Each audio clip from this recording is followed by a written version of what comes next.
Cindan sedanten niki lak jenengan lak kula pilih niku setunggal-setunggal mawon Bos. Niku kula cobi riyin setunggal-setunggal. Dados sinten riyin mbok pilih? Manut awak. Oh, manut kula nggih. Niki riyin mawon. Iki lho. Ayo sampe. Metu kan? Urung metu wis. Kok sadis karo Prabu iki. Sama karo ana lho. Kene sayang.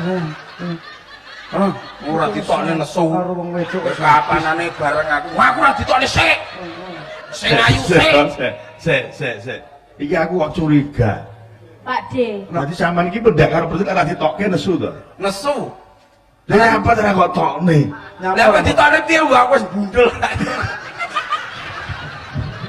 Maksudnya ditokne iki lho. Ora ditokne lak ning JTV no ora ditokne senus. Pak D ngeten iki lho kula kan sebagai orang wanita pripun menurut jenengan ngoten niku lho. Alah ora dadi Pripun beda. kula niki kurang napa lho Pak. Lu kurang ayu, kurang tak asik. sawang sampean iki kan wis sempurna. Kurang sembarangan. Bukeke dhuwur. Matur Wajah nuwun. sangat meyakinkan. Lah ngaten kok Mas Percel kados ngoten kali kula. Pak Muntol sing kowe wis ngerti. Prestasi luar biasa. Sebagai seorang wanita kula niki teraniaya lho Pak.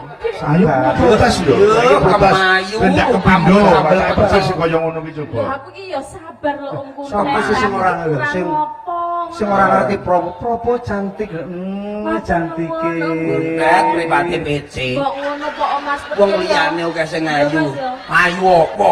Aku wis biasa. Propo biyen karo saiki wis beda deloken bodine. Propo Ya apa, kok nyelot apa, suwe nyelek Teh? langsing. Bocah Ya lagi ngono lho nah. sampeyan karo wong wedok iku menghargai Kudu apa halus. Ngene lho, wong Prabu iki dijak mau manis sok nyengit aku saiki wis sedak, wis ora usah omongan karo Prabu.